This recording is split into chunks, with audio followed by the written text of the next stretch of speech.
ಇವತ್ತು 25 ವರ್ಷ ಈ ಶಾಲೆಯನ್ನು ಕಟ್ಟಿ ನಾವು ಸಂಭ್ರಮ ಮಾಡ್ತಾ ಇದ್ದೇವೆ.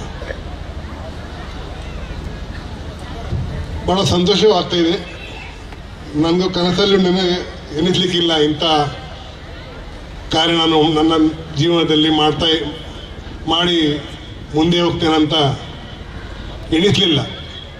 ಅಂತಹ ವಿಶೇಷ ಕಾರ್ಯ ನನ್ನ ಕೈಯಿಂದ ಆಗಿದೆ ಅಂತ ನನಗೆ ಈಗ ಈ ಸತ್ಕಾರ, ನನಗೆ ಕೂತ್ಕೊಳ್ಳಿ ಸತ್ಕಾರ ಮಾಡಿದ್ದೀರಿ. ಹಾಗೂ ಸುನಿಲ್ ಕುಮಾರ್ 2 ಮಾತು ಹೇಳಿದರು, ಅದರಿಂದ ಎಣಿಸ್ತದೆ ನಾನು ಒಳ್ಳೆ ಕೆಲಸ ಮಾಡಿದ್ದೇನಂತ. ಈ ಶಾಲೆ ಕಟ್ಟುವ ಏನು ನನ್ನ ಮನಸ್ಸಲ್ಲಿ ಇರಲಿಲ್ಲ. ಊರಿನವರೇ ಒಟ್ಟಾಗಿ, ನನ್ನ ಭಾವನವರು ನನ್ನ ಈಗ ಇಲ್ಲ ಈ ಪ್ರಪಂಚದಲ್ಲಿ, ಅವರೆಲ್ಲ ಒಟ್ಟಾಗಿ ನನಗೆ ಒಂದು ಕನ್ವಿನ್ಸ್ ಮಾಡಿದ್ರು ಈ ಶಾಲೆಯನ್ನು ಹೈಸ್ಕೂಲ್ ಮಾಡುವಂತ. ಆ ಸಮಯದಲ್ಲಿ ನಾವು ಹೈಸ್ಕೂಲ್ ಮಾಡಲಿಕ್ಕೆ ನಾನು ಎಗ್ರಿ ಅದೇ. ಯಾರ್ಯಾರು ಇದ್ರು ಎಲ್ಲ ಇಲ್ಲಿ ಇದ್ದಾರೆ. ಈಗ ಪಾಂಡುರಂಗ ನಾಯಕ್ ಇದ್ದಾರೆ, ಹಾಜಿ ಅವರು ಇದ್ದಾರೆ, ತುಂಬಾ ಜನರು ಇದ್ದಾರೆ, ಹಸನಬ್ಬ ಅವರು ಇದ್ರು, ಸುನಿಲ್ ಕುಮಾರ್ನ ರೆಕಾರ್ಡ್, ತುಂಬಾ ಜನ ಒಟ್ಟಾಗಿ ಹೈಸ್ಕೂಲ್ ಅನ್ನು ಮಾಡುವಂತ. ನಮ್ಮ ಎಲಿಮೆಂಟರಿ ಶಾಲೆ ಇದೆ, ಅದನ್ನು ಹೈಸ್ಕೂಲ್ ಮಾಡುವಂತ ಇತ್ತು. ನಾವು ಹೈಸ್ಕೂಲ್ ಮಾಡ್ಲಿಕ್ಕೆ ಅಂತ ಪರ್ಮಿಷನ್ ಕೇಳಲಿಕ್ಕೆ ಸರ್ಕಾರಕ್ಕೆ ಅಪ್ಲಿಕೇಶನ್ ಮಾಡಿದೆವು. ಹೋಗಿ ಸಿಕ್ಕಿದೆವು CM ಹತ್ರ. ಅವ್ರು ಹೇಳಿದ್ರು ನಮ್ಮ ಹತ್ರ ಏನು ಪ್ರೊವಿಷನ್ ಇಲ್ಲ ಹೈಸ್ಕೂಲ್ ಮಾಡಲಿಕ್ಕೆ, ನಿಮ್ಗೆ ಪರ್ಮಿಷನ್ ಕೊಡ್ತೇವೆ, ನೀವೇ ಕಟ್ಟಬೇಕು, ಶಾಲೆ ಬಿಲ್ಡಿಂಗ್ ನೀವೇ ಕಟ್ಟಬೇಕು, ನಮ್ಮ ಹತ್ರ ಸರ್ಕಾರದಲ್ಲಿ ಏನು ಪ್ರೊವಿಷನ್ ಇಲ್ಲ ಅಂತ ಹೇಳಿ. ಅದಕ್ಕೆ ಕೂಡ ನಾವು ಎಗ್ರಿ ಆದೇವೆ. ನಾವು ಹೇಗಾದರೂ ಮಾಡಿ ಒಂದು 7th ಇದೆ, 7ನೇ ತಾರೀಕು ಅಲ್ಲಿ ಇದೆ, 8, 9, 10 3 ರೂಮ್ ಕಟ್ಟಲಿಕ್ಕಿದೆ. 3 ರೂಮ್ ಹೇಗಾದ್ರೆ ಕಟ್ಟುವಪ್ಪ ಅಂತ.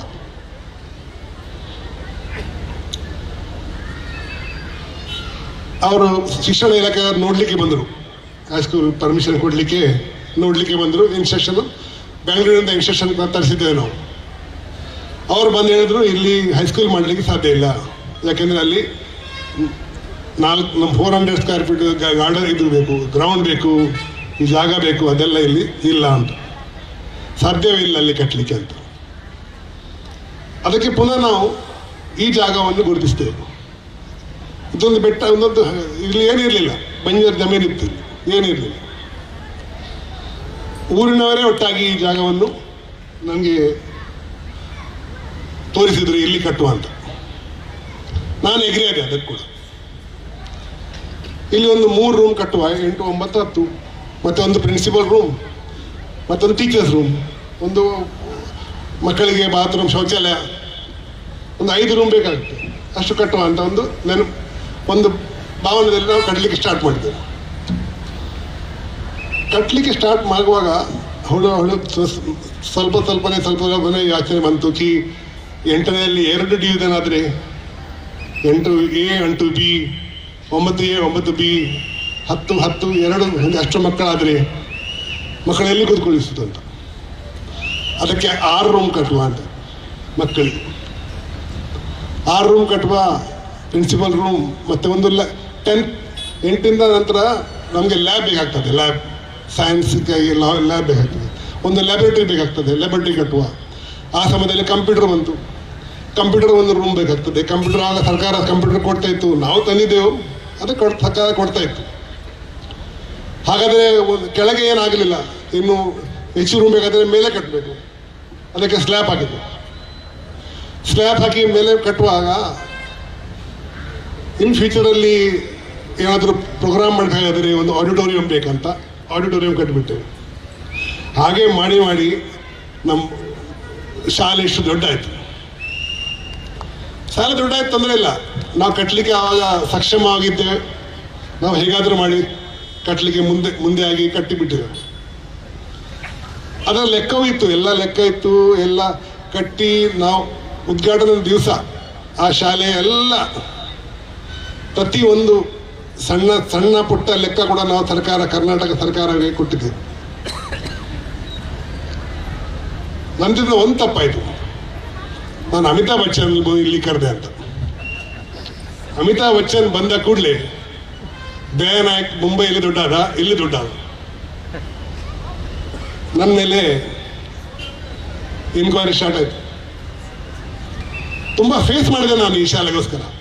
ನನಗೇನು ಅದರಿಂದ ತೊಂದರೆ ಆಗಿದೆ ಅದು ಬಿಡಿ, ನನಗೆ ಖುಷಿಯೂ ತುಂಬ ಆಗಿದೆ. ನಾನು ತುಂಬ ಟಫ್ ಆಗಿದ್ದೇನೆ ಈ ಶಾಲೆ ಕಟ್ಟಿ 6 ತಿಂಗಳು ನಾನು ಈ ಶಾಲೆಗಳಿಗೆ ಇನ್ಕ್ವೈರಿ ಫೇಸ್ ಮಾಡಿದ್ದೆ. ನನಗೆ ನನ್ನ ವೃತ್ತಿಯಿಂದ ಸೈಡಿಗೆ ಟ್ರಾನ್ಸ್ಫರ್ ಮಾಡಿಸಿದರು. ಅಂದರೆ ನಾನು ಇನ್ಕ್ವೈರಿ ಫೇಸ್ ಮಾಡಿದ ನಂತರ ಮಹಾರಾಷ್ಟ್ರ ಅಸೆಂಬ್ಲಿಯಲ್ಲಿ ನನಗೆ ಕ್ಲೀನ್ ಚಿಟ್ ಕೊಟ್ಟಿದ್ದಾರೆ. ಆವಾಗದ್ದು ಹೋಮ್ ಮಿನಿಸ್ಟರ್ ನನಗೆ ರೆಕಾರ್ಡಲ್ಲಿ ಇದೀಗ. ಇದು ಯಾರು ಮಾಡಿದ್ದಾರೆ ಅವರಿಗೆ ಗೊತ್ತಿಲ್ಲ ಇದು ಸರ್ಕಾರಿ ಶಾಲೆ ಅಂತ. ಎಲ್ಲ ಆದ ನಂತರ ಯಾರು ನನ್ನ ಮೇಲೆ ಆರೋಪ ಎಲ್ಲ ಮಾಡಿದ್ರು ಅವ್ರು ನನಗೆ ಬಂದು ಸಿಕ್ಕಿದ್ರು. ಅದು ನನಗೆ ಗೊತ್ತಿರಲಿಲ್ಲ ಅದು ಸರ್ಕಾರಿ ಶಾಲೆ ಅಂತ. ನಾನು ಅವನಿಗೆ ಹೇಳಿದೆ, ನೀನು ಎಷ್ಟು ಕಲ್ತಿದ್ದೀಯಪ್ಪ, ಈಗ ಸೆಂಟ್ರಲ್ ಗೌರ್ಮೆಂಟಿದ್ದು ಒಂದು ಯೋಜನೆ ಇದೆ ಎಲ್ಯುಮಿನಿ ಶಾಲೆ. ನೀವು ಯಾವ ಶಾಲೆಯಲ್ಲಿ ಕಲ್ತೀರಿ ಆ ಶಾಲೆ ಎಲ್ಯುಮಿನಿ ಹಳೆ ವಿದ್ಯಾರ್ಥಿ. ನೀವು ಹಳೆ ವಿದ್ಯಾರ್ಥಿ ಅಂದರೆ ನಾಳೆ ಶಾಲೆ ಬಿಟ್ಟು ಹೋದರೆ ಈ ಶಾಲೆಯನ್ನು ನಾಳೆ ಕಾಲೇಜ್ ಮಾಡಬೇಕಾದ್ರೆ, ಈ ಹೈಸ್ಕೂಲನ್ನು ಕಾಲೇಜ್ ಮಾಡಬೇಕಾದ್ರೆ ನೀವು ಬಂದು ಅದನ್ನು ಸಾಕಾರ ಮಾಡ್ಬೋದು. ಅದೊಂದು ಸೆಂಟ್ರಲ್ ಗೌರ್ಮೆಂಟ್ ಯೋಜನೆ ಐತೆ, MLA ಅವರಿಗೆ ಗೊತ್ತಿದೆ. ಆವಾಗ ಕರ್ನಾಟಕದಲ್ಲಿ ದತ್ತು ಸ್ವೀಕಾರ ಯೋಜನೆ ಇತ್ತು, ಈಗ ಇಲ್ಲ ಅಂತ ಹೇಳಿದ್ರು. ನಾನು ಕೇಳಿದೆ ಅವರಿಗೆ, ದತ್ತು ಸ್ವೀಕಾರ ಅಂದರೆ ನೀವು ಕೊಠಡಿ ಮಾಡ್ಬೋದು, ಶಾಲೆ ಮಾಡ್ಬೋದು, ಏನು ಬೇಕಾದರೆ ಮಾಡ್ಬೋದು. ಮಾಡಿ ಅದನ್ನು ನಾವು ಮೇಂಟೈನ್ ಮಾಡಿ ನಡೆಸ್ಬೋದು. ಹಾಗೆ ಸರ್ಕಾರದ ಧೋರಣೆ ಇತ್ತು. ಆ ಧೋರಣೆಯಿಂದ ನಾವು ಮಾಡಿದ್ದು, ಎಲ್ಲರೂ ಒಟ್ಟಾಗಿ ಮಾಡಿದ್ದು. ಊರಿನವರು ತುಂಬ ಕೆಲಸ ಮಾಡಿದ್ದಾರೆ ಇದರಲ್ಲಿ. ನಾನೇನು ಮಾಡಿದ್ದೇನೆ ಅಷ್ಟೇ ಕೆಲಸ ಊರಿನ ಜನರು ಕೂಡ ಮಾಡಿದ್ದಾರೆ.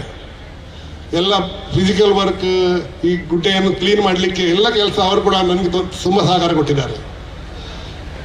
ನಾನು ಇಲ್ಲೇ ಕಲ್ತಾವ, ಇದೇ ಊರಲ್ಲಿ ಕಲ್ತಾವ. ನನಗೆ ಕಲಿಸಿದ ಟೀಚರ್ಸ್ನವ್ರು ಕೂಡ ಇಲ್ಲಿಯವರೇ. ನಾನು ಇಲ್ಲಿಯವರ ಎಲ್ಲ ಜನರು ಒಟ್ಟಿಗೆ ದೊಡ್ಡಾದೆ. ತಿಮ್ಮಪ್ಪರವರು ಇದ್ರು, ಜಯರಾಮ್ ಭಟ್ರು ಇದ್ರು. ನನಗೆ ಯಾವಾಗಲೂ ಹೇಳ್ತಾ ಇದ್ರು, ನೀವು ಎಲ್ಲಾದರೂ ಬಾಂಬೆ ಹೋದರೆ ದೊಡ್ಡ ಆಗ್ತಿ ಅಂತ ನನಗೆ ಹೇಳ್ತಾ ಇದ್ರಿ. ಆಗ ಬಾಂಬೆ ಹೋಗ್ತಾ ಇರಲಿಲ್ಲ ನಾವು, ಇಲ್ಲೇ ಆದ್ರೆ ಏನಾದರೂ ಮಾಡುವ ಅಂತ. ತುಂಬ ಜನನೇ ಇಲ್ಲಿ ಪ್ರೇರಣೆ ಇದ್ದಾರೆ. ಜಯರಾಮ್ ಶೆಟ್ಟಿ ಇದ್ದಾರೆ, ಸಾಧು ಶೆಟ್ಟಿ ಇದ್ದಾರೆ, ಸುಧಾಕರ್ ಇದ್ರು, ನಾರಾಯಣ ಶೆಟ್ಟಿ ಇದ್ರು. ತುಂಬ ಜನ ನನಗೆ ಪ್ರೇರಣೆ. 2 ಹಸನಬ್ಬ ನೋಡಿದ್ರು, ವೈ ಹಸನಬ್ಬ ಮತ್ತು ಬಿ ಹಸನಬ್ಬ. ನನಗೆ ವೈ ಹಸನಬ್ಬರು ಯಾವಾಗಲೂ ಹೇಗೆ ಇರಬೇಕಂತ ಕಲಿಸ್ತದೆ, ಇನ್ಸ್ಪೈರ್ ಮಾಡಿರುತ್ತೆ. ಬಿ ಹಸನಬ್ಬ ನನಗೆ ಪಾಠ ಕಲಿಸ್ತಾ ಇದ್ರು ಶಾಲೆಯಲ್ಲಿ. ಅಂದರೆ ನೀವೆಲ್ಲ ನನಗೆ ಒಳ್ಳೆ ಸಂಸ್ಕಾರ ಕೊಟ್ಟೆ ನನಗೆ ಮುಂಬೈ ಕಳಿಸಿದ್ರಿ. ಅದನ್ನೇ ನಾನು ಡೆಲಿವರ್ ಮಾಡಿದ್ದೇನೆ, ಅದನ್ನೇ ನಾನು ಎಲ್ಲ ಕಡೆ ತೋರಿಸ್ತೇನೆ. ಅದು ನನ್ನ ಕರ್ತವ್ಯ. ನಾನು ಊರಿನವರಿಗೆ ಇದರ ಬಗ್ಗೆ ಯಾವಾಗಲೂ ಎಷ್ಟು ಧನ್ಯವಾದ ಹೇಳಿದ್ರು ಕೂಡ ನನಗೆ. ಅಂದರೆ ನಾನು ಇಲ್ಲಿ ಯಾರ್ಯಾರ ಮನೆಯಲ್ಲಿ ಇರ್ತಾ ಇದ್ದೆ ಸಣ್ಣ ಇರುವಾಗ ಎಲ್ಲರಿಗೂ ಗೊತ್ತಿದೆ. ಈಗಲೂ ಅವ್ರು ನೆನಪಿದೆ. ನಿಮ್ಮ ಹಿರಿಯರಿಗೆ ಕೇಳಿ, ಎಲ್ಲ ಕಡೆ ಹೋಗ್ತಾ ಇದ್ದೇವೆ, ಎಲ್ಲರ ಮನೆಗೆ ಹೋಗ್ತಾ ಇದ್ದೇನೆ, ಎಲ್ಲರ ಮನೆಗೆ ಊಟ ಮಾಡ್ತಿದ್ದೇನೆ, ಎಲ್ಲರ ಮನೆ ಹೋಗಿ ಅಲ್ಲೇ ಮಲಗೋದು, ಅಲ್ಲೇ ಓದೋದು, ಅಲ್ಲೇ ಕೂತ್ಕೊಳ್ಳೋದು, ಹಾಗೆ ಕ್ರಮ ಇತ್ತು ನಂದು. ಆ ಕಾರಣಕ್ಕೋಸ್ಕರ ನನಗೆ ಊರು ಅಂದರೆ ಊರು. ಈ ಊರಿಗೆ ಬರೋದಂದರೆ ನನಗೆ ಹೇಳ್ತಾರಲ್ಲ, ಬೇರೆ ಎಲ್ಲಿ ಹೋಗ್ಲಿಕ್ಕೆ ಬಾರ್ದಂತ. ನನ್ನ ಮನೆ ನೋಡಿ ನೀವು, ನಾನೇನು ಮನೆ ಕಟ್ಟಲಿಲ್ಲ. ಯಾಕಂದ್ರೆ ನನಗೆ ಆ ಮನೆಯಲ್ಲಿ ನಿದ್ದೆ ಒಳ್ಳೆ ಬರ್ತಾ ಇದೆ. ಯಾಕಂದ್ರೆ ನಾನು ಚಿಕ್ಕಂದಿನಿಲ್ಲ ಆ ಮನೆಯಲ್ಲಿ ಮಲಗ್ತಾ ಇದ್ದೆ. ನಾನು ಆ ಮನೆಯನ್ನು ಯಾವಾಗಲೂ ತೆಗೆದು ಹೊಸ ಮನೆ ಕಟ್ಟೋದಿಲ್ಲ, ಇದು ಗ್ಯಾರಂಟಿ ಮಾಡ್ತೀನಿ. ಅದನ್ನು ಸರಿ ಮಾಡ್ತೇನೆ, ಬಟ್ ಆ ಮನೆಯನ್ನು ಯಾವಾಗ ಕಟ್ಟಿದ್ದಿಲ್ಲ. ಯಾಕಂದ್ರೆ ಆ ಮನೆ ನಾನು ನನ್ನ ತಾಯಿ ಒಟ್ಟಾಗಿ ಕಟ್ಟಿದ್ದು. ಎಲ್ಲರೂ ಹೇಳಿದ್ರು ಈ ಖಾಸಗಿ ಶಾಲೆ ಅಲ್ಲ, ಖಾಸಗಿ ಶಾಲೆ ಖಾಸಗಿ ಅಂತ ಕಟ್ಟುದು, ಅದು ಕಟ್ಟಲಿಕ್ಕೆ ಬಾರದು. ನಮ್ಮ ದೇಶದಲ್ಲಿ ಶಿಕ್ಷಣ ಸಂಸ್ಥೆಗಳು ಈ ಖಾಸಗಿಯಲ್ಲಿ ಎಲ್ಲ ಹಾಳು ಮಾಡಿದೆ. ಅದಕ್ಕೋಸ್ಕರ ನಮ್ಮ ಕನ್ನಡ ಶಾಲೆಯಲ್ಲಿ ಈ ಮಕ್ಕಳೆಲ್ಲ ಕಡಿಮೆ ಬರ್ತಾ ಇದ್ದಾರೆ. ಸುನೀಲ್ ಕುಮಾರ್ಗೆ ನಾನು ಈಗ ಅವರಿಗೆ ರಿಕ್ವೆಸ್ಟ್ ಮಾಡಿದ್ದೇನೆ, ಏನಾದರೂ ಹೊಸ ಇಲ್ಲಿ ಏನಾದರೂ ಮಾಡಿ ಮಕ್ಕಳನ್ನು ಹೆಚ್ಚು ಮಾಡುವಂಥ ಒಂದು ಮಾದರಿ ಮಾಡಿ ಅಂತ. ನಾನು ನಂತರ ಕೂಡ ಈ ಶಾಲೆ ಹೇಗೆ ನಡೀತಾ ಇರಬೇಕಂತ ನನ್ನ ಟ್ರಸ್ಟ್ ಇದೆ. ಆ ಟ್ರಸ್ಟ್ ಶಿವಕುಮಾರ್ ಕುರ್ಪಾಡಿ ಯಾವಾಗಲೂ ಪ್ರತಿ ತಿಂಗಳು ಇಲ್ಲಿ ಬಂದು ಅವ್ರು ಕೆಲಸ ಮಾಡ್ತಾ ಇದ್ರು. ಅವರಿಗೆ ನನಗಿಂತ ಹೆಚ್ಚು ಕೆಲಸ ಮಾಡಿದವರು ಶಿವಕುಮಾರ್. 25 ವರ್ಷದಲ್ಲಿ ನಾನು ಬಾಂಬೆಯಲ್ಲಿ ಇದ್ದರೂ ಕೂಡ ಇಲ್ಲಿ ಶಾಲೆಯಲ್ಲಿ ಬಂದು ಎಲ್ಲರಿಗೆ ಸಿಕ್ಕಿ, ಎಲ್ಲರಿಗೆ ಶಾಲಾ ಅಭಿವೃದ್ಧಿ ಸಮಿತಿಯವರು ಒಳ್ಳೆ ಕೆಲಸ ಮಾಡ್ತಾ ಇದ್ರು. ಎಲ್ಲ ಯಾರ್ಯಾರು ಟೀಚರ್ಸ್, ಯಾರ್ಯಾರು ಪ್ರೊಫೆಸರ್ಸ್ ಇಲ್ಲಿದ್ದು, ಯಾರ್ಯಾರು ಮುಖ್ಯೋಪಾಧ್ಯಾಯರಿದ್ರು, ಹೆಡ್ ಮಾಸ್ಟರ್ ಇದ್ರು, ಅವ್ರು ಯಾವಾಗಲೂ ನನಗೆ ಮರೀಲಿಕ್ಕಿಲ್ಲ. ಈ ಶಾಲೆಯಲ್ಲಿ ಸಿಕ್ಕಿದ ಅವರಿಗೆ ಗೌರವ ಯಾವ ಶಾಲೆಯಲ್ಲಿ ಸಿಗಲಿಲ್ಲ ಅಂತ ನನಗೆ ಗೊತ್ತಿದೆ. ಆ ಕಾರಣದಿಂದ ಅವರಿಗೆ ದೂರದಿಂದ ಬರ್ತಾರೆ, ಕರೆದ್ರೆ ನನಗೆ ಅಭಿಮಾನ ಇದೆ. ನನ್ನ ಊರಿಗೋಸ್ಕರ ನಾನು ಇಷ್ಟೆಲ್ಲ ಶಾಲೆ ಕಟ್ಟಿದ್ದೇನೆ, ಊರಿನ ಮಕ್ಕಳೆಲ್ಲ ಕಲಿತಾ ಇದ್ದಾರೆ. ನನಗೆ ಈಗ ನಾನು ರಿಟೈರ್ ಆಗಿದ್ದೇನೆ. ಈಗ ಏನು ಮಾಡಿದ್ರೆ ಕೂಡ ಏನಾಗಲ್ಲ. ನಾನು ಯಾರ್ಯಾರು ಬರಿತಾ ಇದ್ದಾರೆ, ಏನು ಬರಿತಾ ಇದ್ರು ಮಧ್ಯದಲ್ಲಿ ನಾನು ಇಲ್ಲಿ ಯಾಕೆ ಬರ್ತಾ ಇರಲಿಲ್ಲ ಅಂತಂದ್ರೆ ಕಾರಣ ಇತ್ತು. ಇಲ್ಲಿ ಬಂದು ಹೋದ್ರೆ ಕೂಡ ನನಗೆ ಲೆಟರ್ ಬರಿತಾ ಇದ್ರು ಮಹಾರಾಷ್ಟ್ರ ಸರ್ಕಾರಕ್ಕೆ, ಈ ಪುನಃ ನ್ಯಾಯ ಸ್ಟಾರ್ಟ್ ಮಾಡಿದ್ದೇನೆ ಅಂತ ಏನಾದರೂ. ಅಂದರೆ ಇಲ್ಲಿಂದ ದೂರ ಇಡಲಿಕ್ಕೆ ಪ್ರಯತ್ನ ಮಾಡ್ತಾ ಇದ್ರು. ಯಾರು ಮಾಡ್ತಾರೆ ನೋಡಿ, ಜನರು ಹುಟ್ಟಾರೆ, ಅವರಲ್ಲಿ ಎರಡು ಗುಣಗಳಿರ್ತದೆ, ಒಂದು ಜೆಲಸಿ, ಒಂದು ಖುಷಿ. ಆ ಗುಣಗಳನ್ನು ನಾವು ಚೇಂಜ್ ಮಾಡಲಿ ಆಗಲ್ಲ. ನಾನು ನೋಡಿದ್ದೇನೆ ಪೊಲೀಸ್ ಡಿಪಾರ್ಟ್ಮೆಂಟ್ಲಿ ಕುತ್ಕೊಂಡು, ಆ ಚೇರಲ್ಲಿ ಕುತ್ಕೊಂಡು ಎಲ್ಲ ನೋಡಿದ್ದೇನೆ. ಅದಕ್ಕೆ ನಾನು ವೆಯ್ಟ್ ಮಾಡ್ತಾ ಇದ್ದೆ ರಿಟೈರ್ ಆದ ಕೂಡಲೇ ನಾನು ಇಲ್ಲಿ ಬಂದೆ ಶಾಲೆಗೆ. ನಾನು ಒಬ್ಬನೇ ಬಂದೆ. ಸರ್ ಶನಿವಾರ ರವಿವಾರ ಸಂಡೇ ಇತ್ತು, ಶಾಲೆ ಬಂದಿತ್ತು. ಶಾಲೆಯಲ್ಲಿ ಯಾರು ಇರಲಿಲ್ಲ. ನಾನು ಬಂದು ಇಲ್ಲಿ ಬಂದು ಎಲ್ಲ ನೋಡಿ, ನಾನು ಫೋಟೋ ಹಾಕಿದ್ದೆ ಫೇಸ್ಬುಕ್ಕಲ್ಲಿ, ಅಲ್ಲಿ ಹಾಕಿದ್ದೆ, ಯಾರಿಗೆ ಕೊಟ್ಟಿದ್ದೆ. ನನಗೆ ರಿಟೈರ್ ಆಗುವ ವೆಯ್ಟ್ ಮಾಡ್ತಾ ಇದ್ದೆ. ಆ ರಿಟೈರ್ ಆಗುವ ತನಕ ಶಿವಕುಮಾರ್ ನೋಡ್ತಾ ಇದ್ದ ಶಾಲೆಗೂ. ಯಾಕಂದರೆ ಎಲ್ಲರಿಗೂ ಗೊತ್ತಿದೆ, ಇಲ್ಲಿ ಎಷ್ಟು ಕೂಡ ಏನು ಮಾಡಿದ್ರು ಕೂಡ ಸರ್ಕಾರಿ ಶಾಲೆ ಇದೆ, ಇಲ್ಲಿ ಅವರಿಗೆ ಏನು ಸಿಗಲ್ಲ. ಇನ್ನು ಇದರ ಮೇಲೆ ಇಲ್ಲಿ ಅಭಿವೃದ್ಧಿ ಮಾಡಬೇಕಾದ್ರೆ ಅವರಿಗೆ ಅದಕ್ಕೋಸ್ಕರ ಪ್ರವಿಧಾನ ಮಾಡಬೇಕು. ಅದು ಅವರಿಂದ ಆಗ್ತಿಲ್ಲ. ಓನ್ಲಿ ಮಾತಾಡಿ, ಓನ್ಲಿ ಏನಾದರೆ ಹಾಳು ಮಾತಾಡಿ ಈ ಒಳ್ಳೆ ಶಾಲೆಯನ್ನು ಹಾಳು ಮಾಡಲಿಕ್ಕೆ ಪ್ರಯತ್ನ ಮಾಡಿದರು. ಅದು ಕೂಡ ಗೊತ್ತಿದೆ ನನಗೆ. ಆದರೆ ನನಗೆ ಗೊತ್ತಿದೆ, ಇದು ಯಾರು ಏನು ಮಾಡಲಿ ಆಗಲ್ಲ. ನಮ್ಮ ಮಾಡಿದ ಒಳ್ಳೆ ಕೆಲಸ ಯಾವಾಗಲೂ ಇಲ್ಲಿ ಇರುತ್ತೆ. ಇದು 25 ವರ್ಷ ಆಗಿದೆ.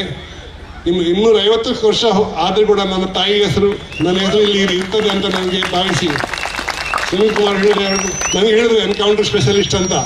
ನಾನು ನಿಮಗೆ ಹೇಳ್ತೇನೆ, ನಾನು ಯಾರಿಗೆ ಆ ಎನ್ಕೌಂಟರ್ ಸ್ಪೆಷಲಿಸ್ಟ್ ಬಿರುದು ನನಗೆ ಸರಿಯಾಗಲ್ಲ ಯಾರು ಹೇಳಿದರೆ. ಯಾಕೆಂದರೆ ನಾನು ಯಾರಿಗೆ ಕೊಲ್ಲಿಕ್ಕೆ, ಯಾರಿಗೆ ಎಲಿಮಿನೇಟ್ ಮಾಡಲಿಕ್ಕೆ ಅಂತ ಮುಂಬೈಗೆ ಹೋದವಲ್ಲ. ನನ್ನ ವೃತ್ತಿ ಜೀವನದಲ್ಲಿ ಆದಾಯ ಅಪಘಾತಗಳನ್ನು ಯಾರು ಗುರುತಿಸಿದ್ದಾರೆ, ಒಳ್ಳೆ ಗುರುತಿಸಿದ್ದಾರೆ, ಪ್ರಾಮಾಣಿಕ ಅಂತ ಹೇಳಿದರು, ಜಟ್ಟತನ ಅಂತ ಹೇಳಿದರು. ನನಗೆ ಭಾಳ ಸಂತೋಷವಿದೆ. ನಮ್ಮ ಊರಿನ MLA ಅವರು ನನಗೆ ಹೀಗೆ ಹೇಳಿದರು. ನಾನು ಎಲ್ಲ ಕಡೆ ನಾನು ಎಣ್ಣೆಹೊಳೆ ಹೆಸರು ಇಡೀ ಪ್ರಪಂಚದಲ್ಲಿ ಕೊಂಡೋಗಿದ್ದೇನೆ. ನೀವು ಗೂಗಲಲ್ಲಿ ಎಲ್ಲಿಯಾದರೂ ಎಣ್ಣೆಹೊಳೆ ಹಾಕಿದ್ದೇವೆ ದಯಾನಾಯಕ್ ಹೆಸರು ಬರ್ತದೆ. ಇದಕ್ಕೆ ನನಗೆ ಭಾಳ ಖುಷಿ ಇದೆ. ನಾನು ಇಲ್ಲಿ ಹುಟ್ಟಿ ಇಷ್ಟು ನನ್ನ ಊರನ್ನು ಇಷ್ಟು ದೊಡ್ಡ ಮಾಡಿದ್ದೇನೆ. ನನ್ನ ಊರಿನ ಈ ಶಾಲೆ ನಾನು ಇವರಿಗೂ ಸುನೀಲ್ ಕುಮಾರ್ ಹೇಳಿದ್ದೆ, ಉದಯ್ ಕುಮಾರ್ ಹೇಳಿದ್ದೆ, 800 ಟ್ರ್ಯಾಕ್ ಇದೆ ನಮ್ಮ ಹತ್ರ.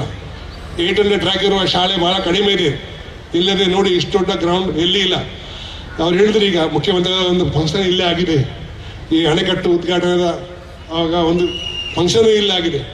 ಇನ್ ಫ್ಯೂಚರಲ್ಲಿ ಇಲ್ಲಿ ಎಲ್ಲ ದೊಡ್ಡ ಫಂಕ್ಷನ್ ಆಗ್ಬೋದು ಅಂತ ನಾವು ಎಣಿಸಿ ಎಲ್ಲ ಊರಿನವರಿಗೆ ನನಗೆ ಸತ್ಕಾರ ಮಾಡಿದ್ದಕ್ಕೆ, ಹಳೆ ವಿದ್ಯಾರ್ಥಿ ಸತ್ಕಾರ ಮಾಡಿದ್ದಕ್ಕೆ, ಹಾಗೂ ಟೀಚರ್ಸ್ನವರಿಗೆ ಸತ್ಕಾರ ಮಾಡಿದ್ದಕ್ಕೆ, ಹಾಗೂ ಎಲ್ಲ ಇಲ್ಲಿ ಬಂದು ನನಗೆ ಆಶೀರ್ವಾದ ಕೊಟ್ಟದಕ್ಕೆ ಈ ಶಾಲೆಗೆ ನಾನು ಇನ್ನು ಮುಂಚೆ ಕೂಡ ನೋಡ್ತಾ ಇರ್ತೇನೆ. ನಾನು ಇದನ್ನು ಕೆಳಗೆ ಹೋಗಲಿಕ್ಕೆ ಬಿಡುವುದಿಲ್ಲ ಅಂತ ನಿಮಗೆ ಪ್ರಮಾಣ ಕೊಟ್ಟು ಎರಡು ಮಾತನ್ನು ಮುಗಿಸ್ತೇನೆ. ಧನ್ಯವಾದ.